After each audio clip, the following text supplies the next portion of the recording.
Predstavljena raziskovalna oprema, ki smo jo v okviru projekta RIOM kupili na Fakulteti za kemijo in kemijsko tehnologijo, je v bistvu vrhunska analitska oprema, ki bo služila prav tako vrhunskim raziskavam na področju varne hrane in pa zdravja.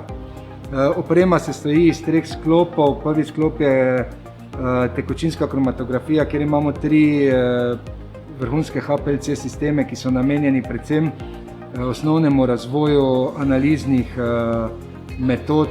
Drugi sklop sestavlja nekaj aparatur, ki so potrebni v vsakem vrhunskem laboratoriju, od pH metra do meritev vode, mikrotehnic.